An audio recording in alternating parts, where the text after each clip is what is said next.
It is our profound honor to have the renowned teacher and philosopher Acharya Prashant amongst us today.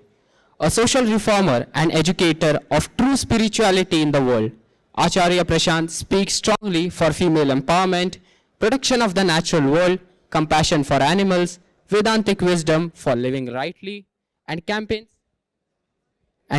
against superstition. He leads the global movement of freedom and liberation from the societal chains that pull us away from truth and peacefulness. With more than 15 million followers on social media, Acharya Prashant has been inspiring people with his profound teachings and insights for many years. His teachings are known for their depth, clarity, and relevance to the challenges of our times. Through his teachings, he guides people towards a deeper understanding of themselves and the world around them, helping them to find purpose and meaning in their lives. An IIT Delhi IIM Ahmedabad alumnus, an ex-civil servant, the recipient of PETA's Most Influential Vegan Award, and the author of over 100 books on karma, joy, love, marriage, spirituality, and more. Please join me in welcoming Acharya Prashant with a big round of applause. Sir, kindly grace the stage to address the audience.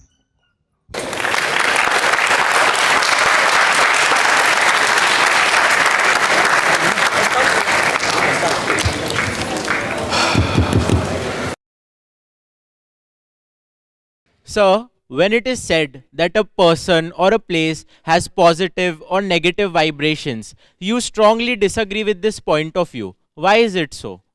The reason is philosophical. The reason has its roots in Vedanta, but I'll narrate it in layman's language. You remember the witch hunt? Have you read of it? Medieval Europe? Women were declared to be witches and burnt alive, stoned, executed by various means, the most ghastly kind of means possible. And what was the justification that was offered? I sense that the woman has evil. In today's language, they would have said, she is sending me negative vibes. She is sending me bad vibrations, or as is the culture to say, low frequency vibrations. Or her aura is bad. That was the kind of reason that was offered. Yes, it is true that often when you look at a person or a place, you experience a certain feeling. In fact, that always happens. Even if you look at a stranger, there is a certain reaction that arises from within. Yes, that does happen. But please tell me, as students of science, does that necessarily have to do with the object that you are viewing or experiencing? Or does it have more to do with your own prejudices, patterns, attitudes, way of looking at the world, bent of mind? Please tell me. The moment you talk of people as emitting good waves or bad waves, positive or negative vibrations, you completely stop looking at your own self. You start saying, if I am experiencing something, it is because of the object of experience. Please do something about the sound, there is a lot of echo. You get this? I look at something and what do I declare? The feeling that I am experiencing upon coming in contact with that particular object is because of that object.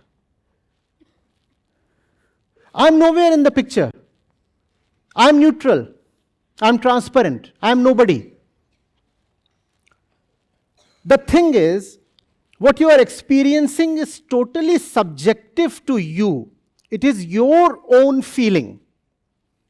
But you are imposing your feeling upon that object. You look at a person and you say, this fellow gives me bad vibes. Now those bad vibes are your feelings about that person. But you are pretending as if your feelings are his quality. Now those are your feelings.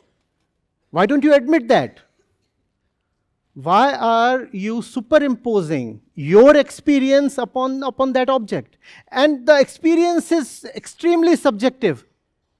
The same person who gives you negative vibes gives very positive vibes to somebody else, right? So what you are experiencing has very little to do with the object. It has much more to do with who you are or what you have become. Are you getting it? Think of a particular color. The same color gives very sacred vibes to one community and very profane vibes to another one. Does it happen or not? Think of a place of worship. A religious fellow belonging to a certain denomination would say, whenever I come close to this place, I experience divinity. So you experience divinity only because you are already conditioned to experience that way. A person who does not subscribe to religion or believes in some other religious path experiences nothing of the sort that you do. Actually, there is nothing magical or special about that religious place that appears to give you sacred vibes. But then that's the culture today, not to look at yourself and look only at the world. And this philosophy is called materialism. Do you see this? The philosophy that says, do not look at yourself, look only at the world. That philosophy is called materialism. The material is the truth. And the second truth is who you are. So there are two truths in materialism. It's a dualistic philosophy. It says you exist to consume the world. You exist to consume material, and consumption of material will give you happiness. So in the name of spirituality, in the name of vibes and energies and auras, what is being propagated is rank materialism. That's the philosophy of today. Vedanta, on the other hand, says something very sensible. It says, son, you are the source of all your experiences. If you experience something, the experiencer is the experience. J. Krishnamurti very famously said, the observer is the observed. And modern physics, we all know, says very clearly that you cannot observe elementary phenomena without interfering with them. Which means there is nothing called objectivity. When you look at the macro level, then you say, just because I am looking at that wall does not change. Yes. At the macro level, at the Newtonian level, that holds good. The object of observation does not change with respect to the observer. The observed object is not a function of the observer. But when you go to the elementary level, to the minutest level possible, then it is very clear that observation changes the observed phenomena, the observed object. Which means nothing holds its own properties. The properties that anything holds are actually a function of the observer of those properties.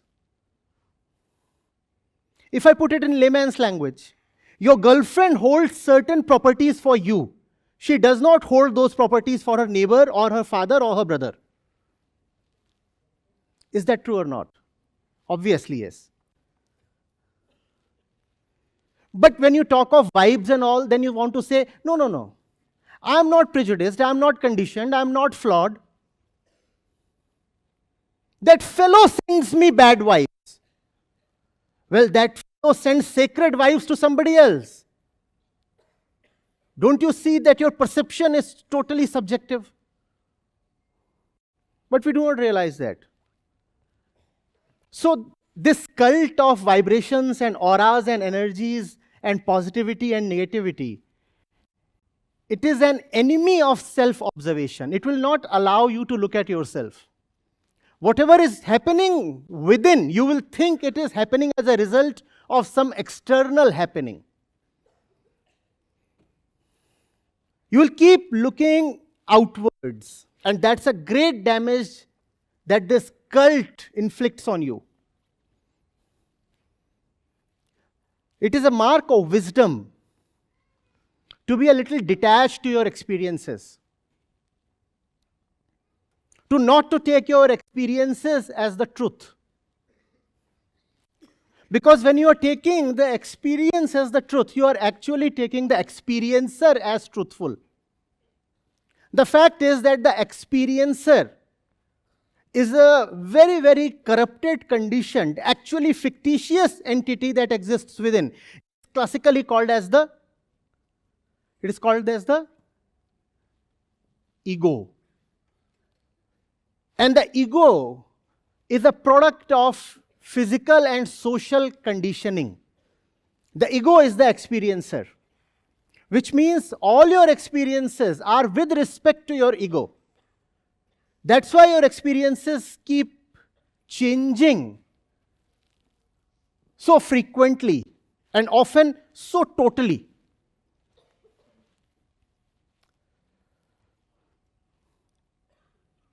Are you getting it? So to believe in your experiences and you say, oh, I experienced bad vibes. That's why that fellow is bad. To believe in your experiences is to worship your ego, because the experiencer is the ego. It is the cult of the ego. And such a cult is profanity itself. Such a cult is directly opposed to any kind of inwardness, wisdom, or spirituality. And when this thing happens, then there is a lot of violence, a lot of ignorance, and obviously a lot of sorrow. If you don't want to suffer, do not take yourself seriously. What do I mean by yourself? The ego itself, the experiencer. Do not take them very seriously. You very well know they are a product of of the influences you experienced, the education you went through, the family you came from, the indoctrination that you received. That's where the experiencer comes from. Every single experience is changing the experiencer. How can you rely on the experiencer? And that's what all wisdom is about. You are not the experiencer. You are not the experiencer. You're not the experienced object, you're not the experiencer, and you have nothing to do with the experience. You have to stay clear of this triad. Then who am I? That's what is to be sought. But what is certain is that I cannot take myself so seriously. If I take myself very seriously, then I have turned into a worshipper of the ego. And that's very problematic. That's very problematic because it pushes me deep into suffering. That's all. Who was the questioner? Is this more or less clear? Any follow-ups on this? Don't you all wonder, do the philosophical texts talk of vibrations and auras and energies? Do they? No, they don't. You go to the Sankhya Kadika or Yoga Sutra or the Upanishads or Nyaya Sutra. Do you find such fancy terms there? Or their equivalents in Sanskrit? No, you don't find them. Because they were thinkers. They were not foolish people to believe in all these things. More recently, do you have a Ramakrishna Paramhans or a Vivekanand or a Raman Maharshi or a J. Krishnamurti talking of vibrations? Did any wise fellow ever talk of vibrations or energy or all these stupid things? No. It's only in the last 20, 30 years that this kind of thing has come up. And a lot of that is because of spiritual illiteracy. And also because we don't know science. So we start believing in these things. Somebody says negative energy, negative vibrations. Beats me. What is negative vibrations? I once asked, can you please demonstrate to me by way of an equation? What would a negative vibration really look like? Negative with respect to what? What is the origin? All positive and negative is with respect to some origin. How do you define the origin here, please? Sir, the origin is the ego. What pleases the ego you call as positive. What displeases the ego you call as negative. India beat Australia today in a test match. It was positive for the Indian. It was negative for the... There is no absolute truth in positivity or negativity. It is all with respect to who you have become. And what you have become today would change tomorrow, would it not? Please tell me. Something that you absolutely loved 2 years back is something that you so viciously hate today. Does that happen or not? So what is positive and what is negative? But we just fall for it. Just fall for it.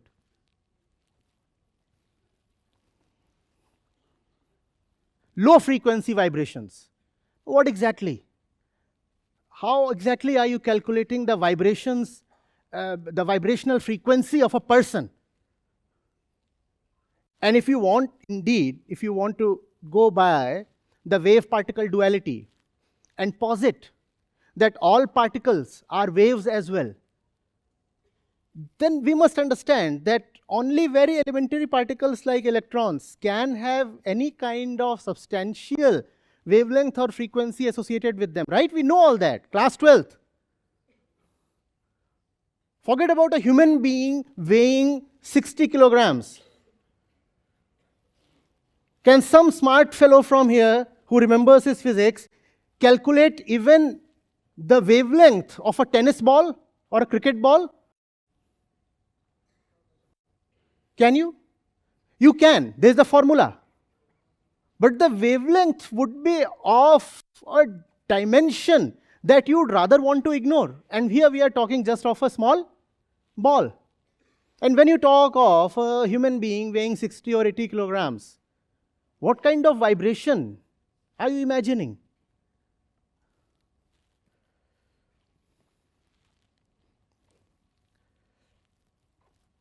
No.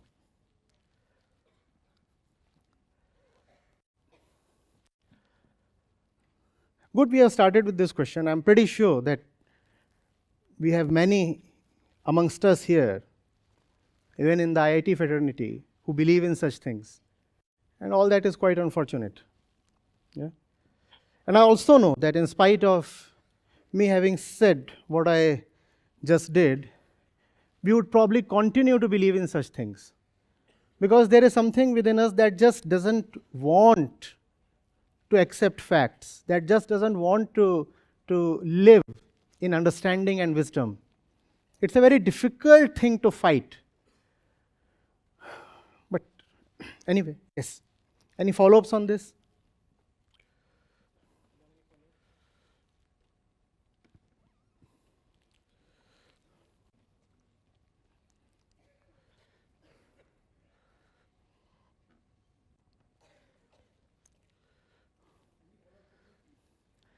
And let the follow-ups be very closely related to the topic at hand, please.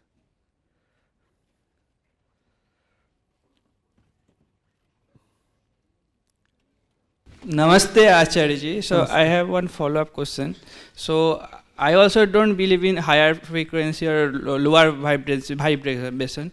But I have one question. So if I meet with certain set of people, I feel very much excited. And if I meet with other people, I feel very much demotivated or exhausted. Then how will you explain this? What is this then? It is your own inclination. It's your own tendency. Let's name the first group of people as A, right? A motivates you. And let's call the second people as B. The presence or experience of B demotivates you. Does A demotivate everybody? Does that happen? Does that happen? And does the presence of B motivate everybody? It is something within you specifically that gets motivated or demotivated. Somebody else will have a totally different experience. Think of a flag. If you think of one particular country's flag, the moment you look at that flag, you will experience what you call as positivity, right? There are 200 plus countries in the world, and they all have their flags and national anthems, right? And when the citizen of a country hears his anthem, what does he experience usually? What does he experience? Come on, please. Positivity. And when an enemy country hears the same anthem, what do they experience? What do they experience? Now, what if you change your citizenship? Tell me, that does happen, right? People in large numbers, in several lakhs, give up citizenships. And that's happening all over the world. So today, one particular sight or sound used to be very positive for you. Tomorrow, another thing will become very positive for you. Now, please tell me, is the thing or the sound positive? Or is it about your own mind? It's your own mind. Now, do not allege that the thing has certain properties. The thing is just a thing. The thing is just a thing. It is neither positive nor negative. With respect to the thing, you experience something because you have an attitude towards the thing. Because you are biased for or against. Because you are prejudiced. Or because you are inclined towards the thing.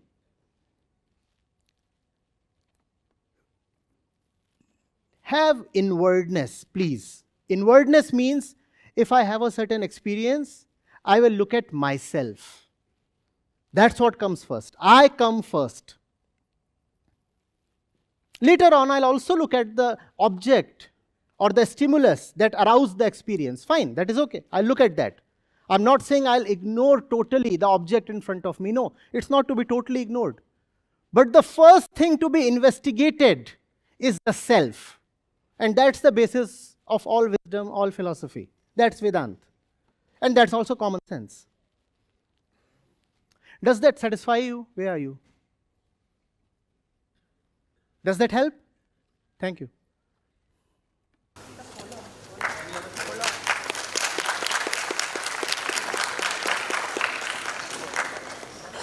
Good evening, sir, and thank you for debunking the vibration theory. Sir, is this same concept, same thing related to people selling things like stones and all? Like some people say, if I keep this stone, say they buy something, a stone or some motif, and they get some good vibe, good aura from that particular stone or any object. Stone, you said. Stone Fine. or Okay. any object. Right. So is it the same? Right, yes. Same phenomena Special happening in the gems mind. and stones and all these things, they all belong to the same field. A thing is a thing. A thing is just a thing. If you talk of a thing like a bullet, I understand. It hurts your physicality. If you talk of a thing like a medical pill, we again understand because it has a certain effect on your physicality. And the physicality is a fact. But when you talk of a thing affecting your mind, then mind you that it is the mind that decides what to be affected by. The body has no choice. Mind is another name for choice. If you bring a flame to your arm, right? A torch, the skin will not have a choice in reacting to the heat. Doesn't depend whether it is the skin of the Buddha or Krishna. If there is a bacteria or a virus, it will affect the saint and the sinner alike, because the body is just a body. Right? Raman Maharshi, Ramakrishna, they both died of cancer. And legend has it that an arrow pierced the foot of Sri Krishna and he had to go. The Buddha too died of stomach ailment or some other ailment, some other physical disorder. So the body is the body. It does not matter whose body it is. But the mind is a totally different thing. The mind is consciousness, and consciousness is synonymous with choice. Consciousness decides. And when you say, I have no choice, she came in front of me and I just went bonkers, then you are defying and denying consciousness. And if you are not conscious, then you do not deserve to be called human. Why do we bury people when they are dead? Because they cannot have consciousness anymore. Even the possibility of them ever becoming conscious again in the future is now zero. So we say, fine, dispose the body. What is consciousness? What is the mind? Mind is the power to choose, power to be. You can decide what is right. You can inquire, you can investigate, you can figure out. One thing appears very appealing to you today. We are not animals to be just drawn towards it. As intelligent human beings, what do? We go and we investigate. We say, fine, this thing appears quite lucrative. It is attracting me. But what is it really about? So you investigate. And if your investigation tells you that the thing is not how it appears to be, then what do you do with the thing? You drop it. So you have choice. Are you getting it?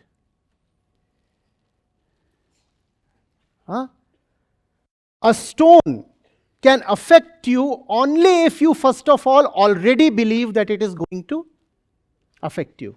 So it is not the stone that is having an effect on you. It is your belief that is having an effect on you. But we don't see this. We think it's about the stone. No, it's not about that. It's about,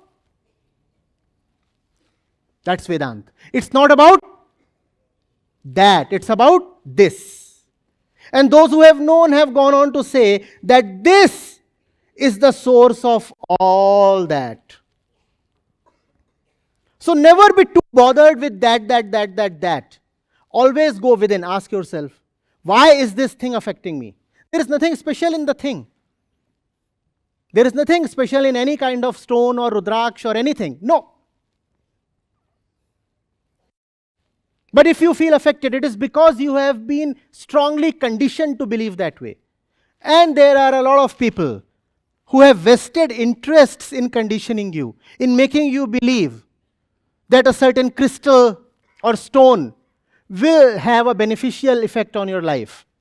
Or if you wear a certain bracelet or whatever, then your life will improve. Often they are the ones selling those stones, right? And if you have interest, a stake, some kind of benefit you are drawing from propagating misbelief and superstition, then nothing stops you from turning an entire population superstitious. It's not without reason that people want everybody to turn superstitious. Because people are controllable when they are superstitious. You can command people. You can make them do as you wish if you can make them superstitious. Superstition is just conditioning, right? If you can condition people to be a certain way, to think a certain way, to hold certain beliefs as truth, then those people can be enslaved. And that's what you want to become. Their master. It's power that you are after. Don't let them have power. Your concern should be your freedom. As human beings, and especially as young people, you should value nothing higher than freedom. Getting it?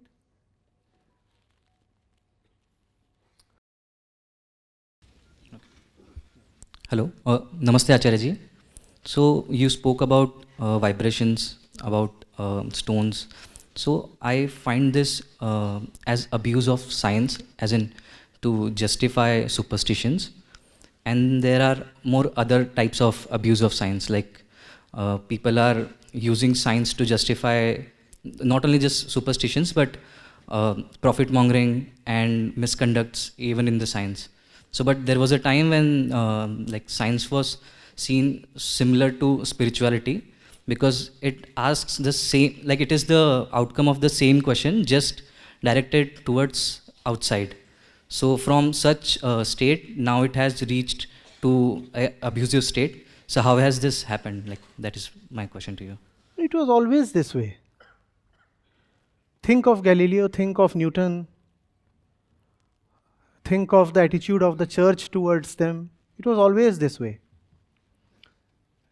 It's just that today it's all the more tragic because we have a vast body of scientific literature available, something that we never had in history.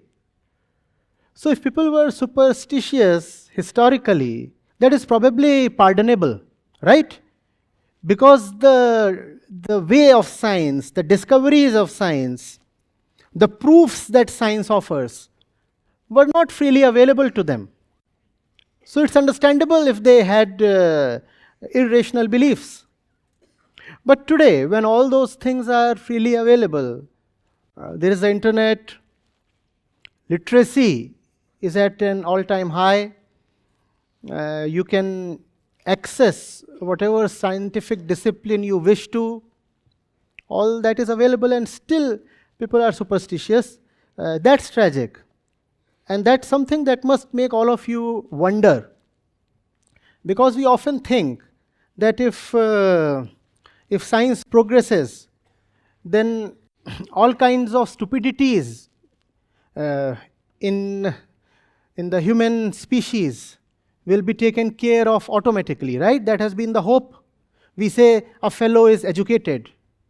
We say a fellow is well-read. We say the fellow knows science, so he would probably not be superstitious. But that's not come to pass. Instead, we find even people well-versed in science being quite superstitious.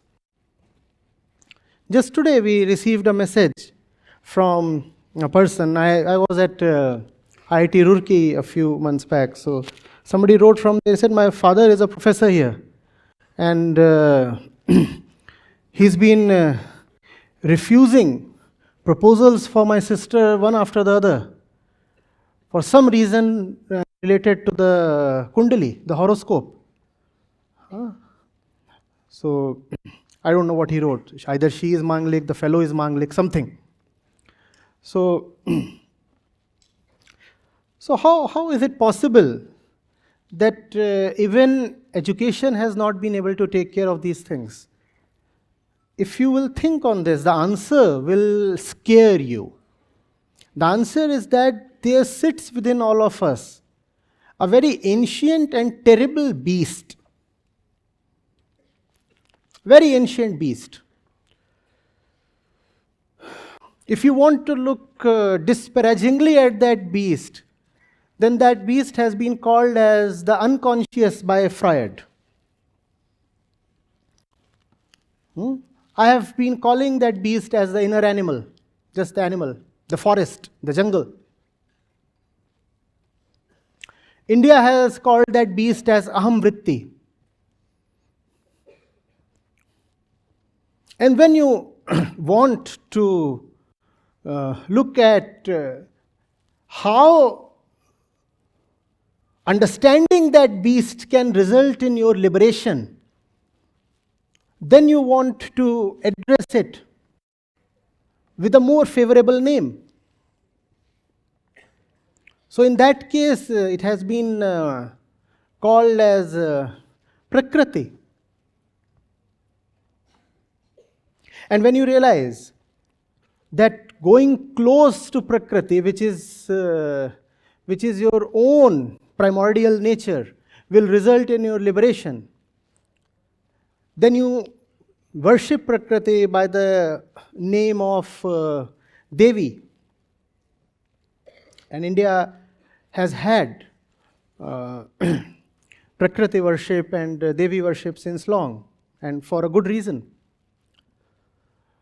So what we know of ourselves is the conscious part, right? We know of ourselves not too much. We do not realize where the bulk of our existence comes from. You realize that you are angry after you are angry. You do not realize, for example, where your instincts and feelings come from. And that's the bigger part of the self inside. And that self inside is very, very ancient. And by ancient, I do not mean sacred. I simply mean animalistic. And it wants to remain that way. See, human beings have made rapid progress. Only 70,000 years ago did we begin to think. That's not much. And that's when we got our current name, Homo sapiens sapiens, when we started thinking, when we started displaying some sapience.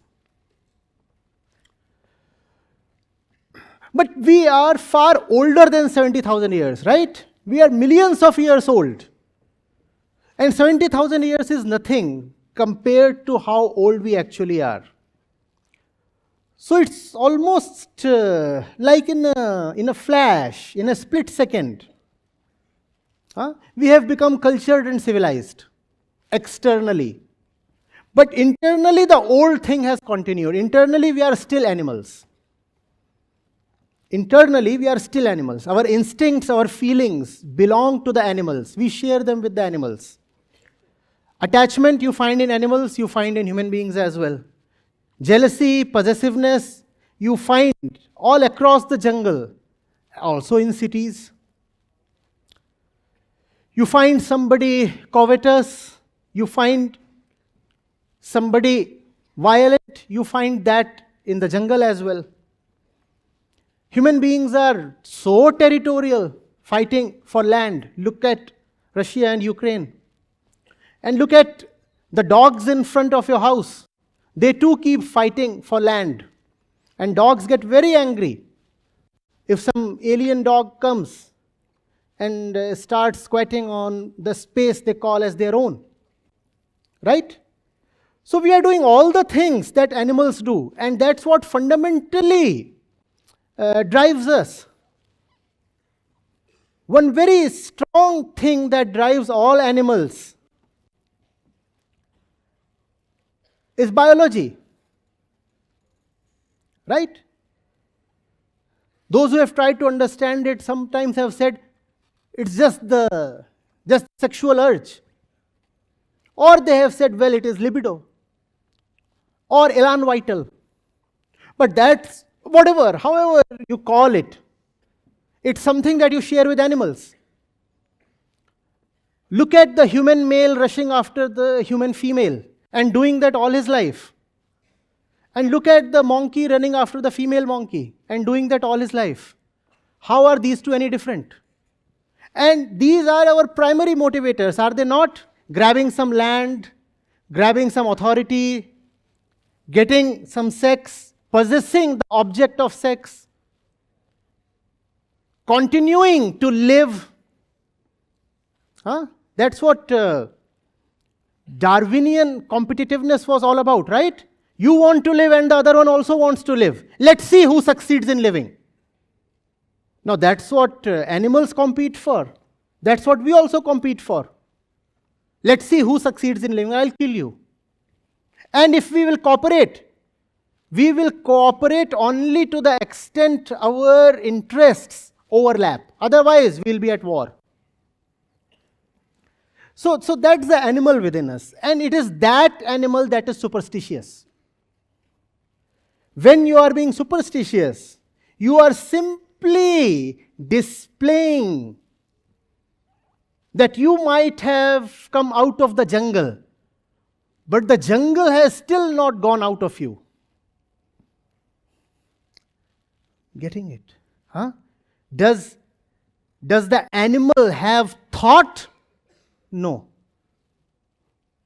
The animal only has his physical conditioning. Human beings are human beings, we said, because just a few thousand years ago we started. The superstitious mind is the one that prefers not to think, not to know, not to understand. It just wants to believe and says, well, you know, if everybody has been believing this way, it must be right. Who am I to disagree? Is that not the favorite argument of the superstitious ones? But when all the people have been believing in it since centuries, there must be something in it. And if you tell them what you are saying is unscientific, they say, oh, but science does not know anything. So your little science is a baby in front of our ancient civilizations. First thing I want is that mobile phones must be snatched away from such people. If they have no respect for science, they should not be allowed to enjoy the fruits of science. Let them walk barefoot in the jungle. They should not be using cars, mobile phones, computers. They should not even be wearing clothes. The kind of disrespect people display towards science, unbearable. Have you not heard phrases like these? Oh, but your science has so much still to know. Oh, but your science has till now explored only 0.01% of the universe. Your science is nothing. My superstition is everything. Babaji will tell something much higher than science. Now, Babaji is someone who could not clear even his class 8 science exams. And since then, he has been so humiliated that he has been routinely abusing science. That's the fundamental reason.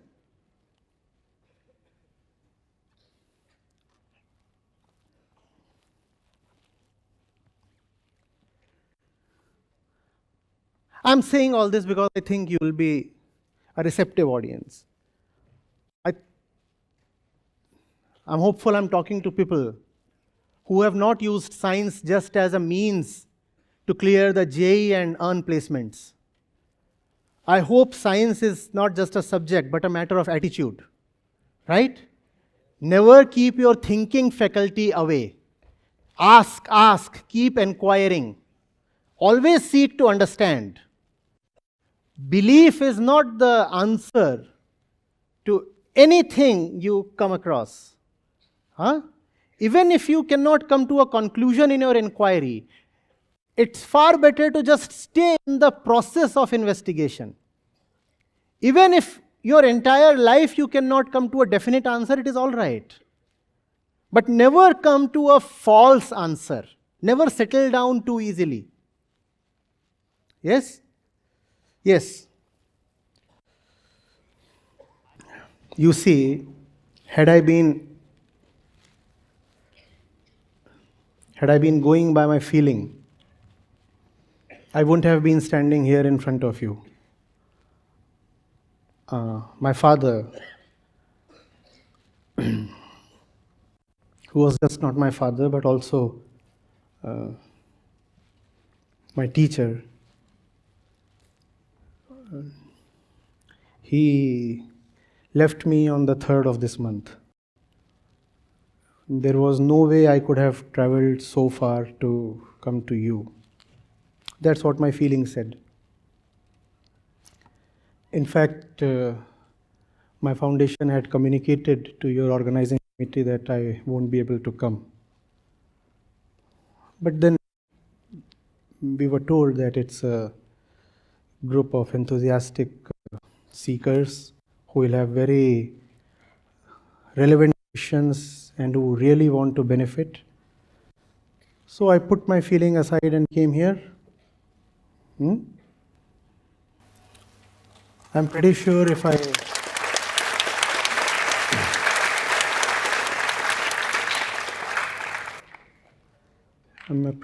I consult a whole lot of pundits and other people, some of them might even suggest that it is not proper to travel so soon, especially to the Purab Disha. And that's how things are. One direction is sacred, the other direction is to be avoided. So many other things.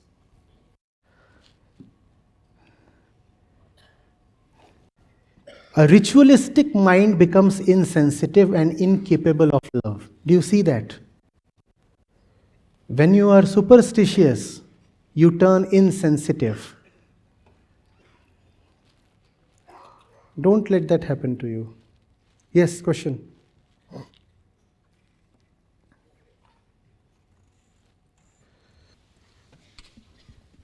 I'm really sorry about your father, but I just don't want to stop at a false answer as you have told. Like your first topic was about negative vibes. Once, like long time ago, when humanity was still uncivilized, we were scared of dark places because there might be like wild animals sitting in the. So yeah, based upon all those experiences they had, they built up like they started getting negative vibes from those dark places. So like, if they didn't believe in those negative vibes, natural selection would have eliminated them. Yeah, that's true, but that's a matter of the past. That's a thing of history. You're very right. You see, what he's pointing at is that instinct does not come from nowhere. If, for example, even a small kid is afraid of the dark, right? Small babies are afraid of the dark. No, nobody taught the infant to be afraid of the dark. But the infant is nevertheless definitely afraid of the dark. Why? The reason is evolutionary. Our eyes are unable to have any power in the dark, right? So human beings have been, since millions of years, hunted in the dark. The nights used to be terrible hours. So the fear of the dark has gone deep into our psyche, and that fear has helped us. Because when you are afraid, that turns you more alert, right? Or something bad can happen. Let's group up. Where is the wood? Let's light the fire. It's dark. Where are the kids? Let's get all of them in. It's dark. And that has helped us survive. So that is all right. The reason was evolutionary, and that is okay. But today, do you need to live by evolutionary reasons? Remember that human beings have come too far, too swiftly, rather too suddenly ahead of the evolutionary curve. We talked of that, right? We have leaped ahead. And those kinds of reasons were anyway quite imperfect. I'll tell you the kind of conditioning that the psyche experiences. If in your childhood, you have been routinely smacked by your classmates who were fair in color, then it's proven that you will continue to have a bias against fair people for many decades thereafter. And you will not even know why you dislike fair people. The simple reason is, when you were 3, 4, 5, 6 years old, then you are routinely being beaten up by fair-looking kids. And that has gone deep into your psyche. And so now all your life you will be biased against fair people, but because you do not know why, so you will come up with very rational-looking arguments. You will say, you know, why are people fair? Because their skin is not absorbing sunlight. That's why the pigment is not getting activated. And if their skin is not absorbing sunlight, that's an insult to the sun god. And I cannot tolerate someone who insults my sun god. So I'll kill all fair-looking people. Now that's the argument you will come up with. And that's how all rationalizations and justifications are. But the simple reason is that in your unconscious sits a very old experience. And here I have talked of an experience that you have had in your lifetime. The fact is that your cells carry the experience of entire mankind. Huh? So all those things that were happening then are there with you even today, but you need not live by that. That's the reason why Vedanta continuously tells you, see, you are not the body. Naham dehasmi. What is that supposed to tell you? It's supposed to tell you that you have no obligation to live by your bodily compulsions. That you have no obligation to live by your hormonal pressures. All that is the body, right? The body might keep saying something, but please, you are nothing but understanding. Bodho aham, I am understanding. I am understanding. I am not someone who has to be necessarily driven by the bodily and ancient and historical compulsions. No, I'll not follow that. I am understanding. I will understand what's going on. The body might say, sleep. But I know I have an exam tomorrow, I won't sleep. The body has its own agenda, and the agenda comes from evolution. The agenda of the body is continuity. Just secure itself and continue. Continue today and continue tomorrow in the form of kids. So that's what the body wants. That's all that the body wants.